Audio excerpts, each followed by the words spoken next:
सभी को नमस्ते। आज हम जूलॉजी में जो प्रैक्टिकल्स होते हैं तो प्रैक्टिकल्स की जो टेक्निक्स हैं उनमें हम माइक्रोस्कोपिक टेक्निक्स के बारे में पढ़ेंगे। माइक्रोस्कोप का यूज बहुत जूलॉजी के जितने भी प्रैक्टिकल होते हैं मैक्सिमम प्रैक्टिकल्स में माइक्रोस्कोप का यूज होता है। माइक्रोस्कोप कई तरह की होती हैं, पर आज हम जो बात करेंगे माइक्रोस्कोप उसमें सिंपल माइक्रोस्कोप की बात करेंगे जिसको डिसेक्टिंग माइक्रोस्कोप भी बोलते हैं।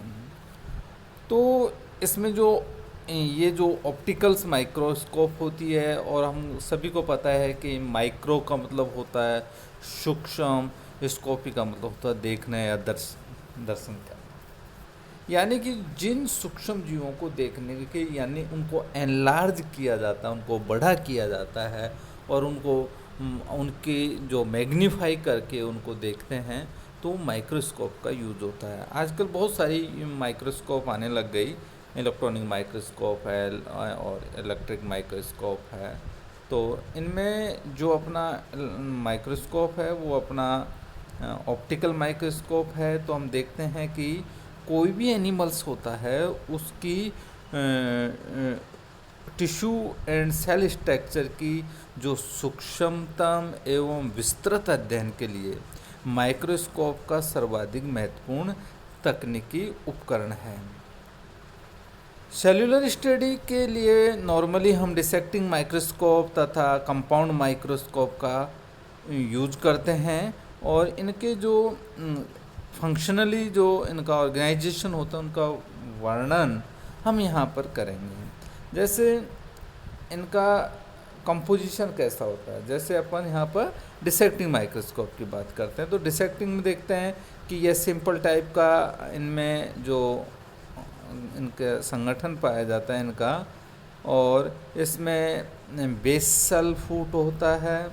फोकसिंग के लिए इनमें फोकसिंग स्क्रू होता है, आर्म होती है, और इस जो आर्म है उससे समकोण दिशा में एक लेंस होता है जो उनकी मोटाइल आर्म होती है, यानी उसको अपन इधर उधर घुमा सकते हैं।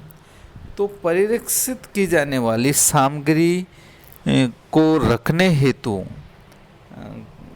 उसको रखने हेतु कांच का बना हुआ एक स्टेज होता है, और इस स्टेज में जिसको अपन मंच भी कहते हैं, और बंद मंच के नीचे जो उपलब्ध जगह होती है वहाँ प्रकाश या लाइट को सेंट्रलाइज करने के लिए एक मिरर लगा हुआ होता है। तो वीक्स की आवर्धन क्षमता मैग्नीफाई पावर होती है, किसी की 5x होती है, 10x होती है, 15x तक की होती है। और इनका जो फंक्शन हम देखते हैं तो फंक्शन में जो डिसेक्टिंग माइक्रोस्कोप होता है उसका जो प्रिजर्वेटिव जो मटेरियल होता है वो उतनी ही गुना बड़ी दिखाई देगी, यानी जो विच्छेदन सूक्ष्मदर्शी में जो परिरक्षित सामग्री उतनी ही बड़ी दिखाई देगी जितनी कि उसके लेंस की आवर्धन क्षमता होती है।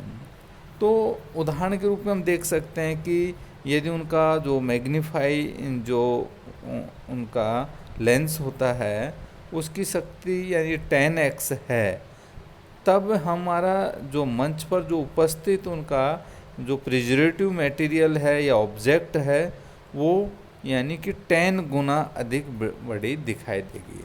यानी जो भी मटेरियल है उससे जितना वो छोटा है तो उससे उतना 10 गुना बड़ा उसमें दिखाई देगा। तो यह अपने डिसेक्टिंग माइक्रोस्कोप होती है। तो इनमें जो आवर्धन क्षमता उनके लेंस के ऊपर डिपेंड करेगी कि उनका लेंस कितनी कैपेसिटी का है।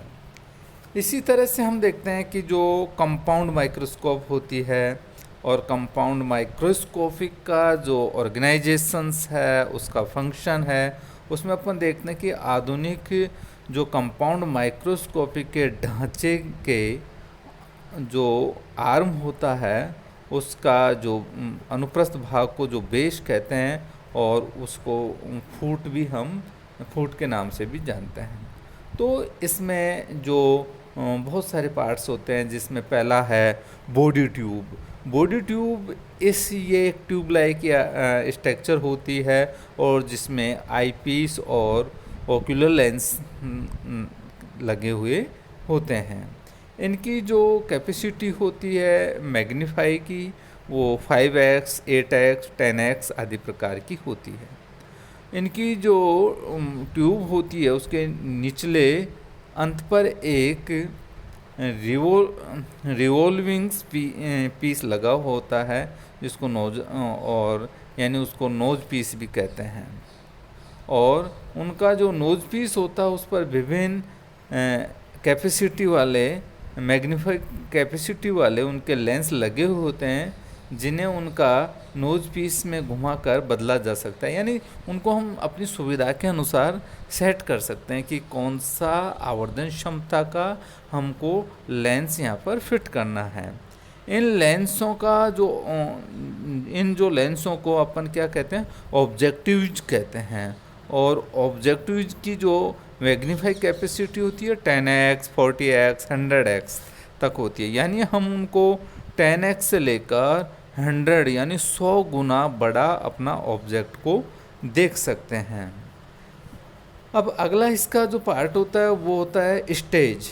तो स्टेज जो बॉडी ट्यूब होता है उसके नीचे जो आर्म पर एक कंपाउंड रूप से एक चपटा चौकोर एक स्टेज लगा होता है, और स्टेज के मध्य में एक क्या होता है, बड़ा सा होल होता है, जिसके द्वारा लाइट नीचे से एंटर करता है और बॉडी ट्यूब के लेंसों से गुजरता है। तो इसमें जो अपन एग्जामाइन करते हैं स्लाइड को, उसको स्टेज के हॉल पर रख कर जो अपनी नोज पीस होती है या आई पीस होती है उसके द्वारा देख सकते हैं।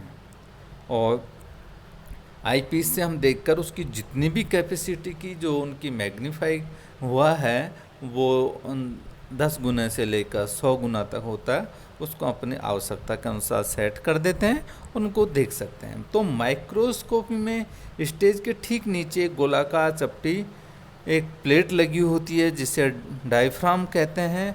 और इस जो डायफ्राम होता है इस पर विभिन्न जो उनके व्यास के होल होते हैं, और इन होल को अपन स्टेज पर घुमाकर उनको अपन छेद के नीचे लगा सकते हैं तथा गुजरने वाला जो लाइट की कैपेसिटी है उसको कंट्रोल कर सकते हैं। अब आता है अपना कोरेस एडजस्टमेंट स्क्रू। तो इसमें जो अपन जो माइक्रोस्कोप की जो आर्म होती है उस पर जो पेज को घुमाकर मंच पर अपन उसको जो अपना स्टेज होता है उस पर जो भी अपन एग्जामाइन करनी है वो मटेरियल रखा हुआ है, ऑब्जेक्ट रखा हुआ होता है, तो उसको फोकस किया जाता है, उसको अपन फोकस में लगाते हैं। और उसके लिए अपन जो स्क्रू होता है उसको क्लॉकवाइज दिशा में घुमाने पर जो बॉडी ट्यूब है वो नीचे की ओर जाती है, एंटी क्लॉकवाइज घुमाने पर वह जो बॉडी ट्यूब है वो ऊपर की ओर जाती है। तो इस बड़े पेच या स्क्रू को घुमाकर उस वस्तु को अपन जो भी ऑब्जेक्ट होता है उसको तुरंत फोकस कर सकते हैं। अब आता है फाइन एडजस्टमेंट स्क्रू। फाइनेस में जो एडजस्टमेंट स्क्रू होता है वो थोड़ा धीरे चलता है। तो इसमें अपरिष्कृत जो समंजन जो पेच है उसके नीचे की भुजा पर छोटे परिमाण के लिए एक जोड़ी और स्क्रू होते हैं जिन्हें अपन फाइन एडजस्टमेंट स्क्रू कहते हैं। इस स्क्रू को घुमाने से बॉडी ट्यूब बहुत कम ऊपर और नीचे हो सकती है, यानी थोड़ा बहुत चेंज करने के लिए। तो इस समंजन में पेच द्वारा मंच पर रखी वस्तु का तेजी से जो प्रतिबिंब आई पीस द्वारा देखा जाता है। एक होता है मिरर। तो मिरर में हम देखते हैं कि जो स्टेज की नीचे की भुजा में एक कॉनकेव मिरर लगा हुआ होता है। और जिसे घुमाकर हम जो लाइट की रेज होती हैं उनको अपना जो टारगेट होता है स्टेज के उसके जो हॉल की ओर अपन कर सकते हैं। अब आता है कि इसमें कौन कौन सी अपन को सावधानी बरतनी चाहिए। एक तो देखिए जो आईपीस होता है और उसके जो अभिदर्शकों के बीच में जो लेंस होते हैं वो बिल्कुल लेंस पेपर से साफ करना चाहिए।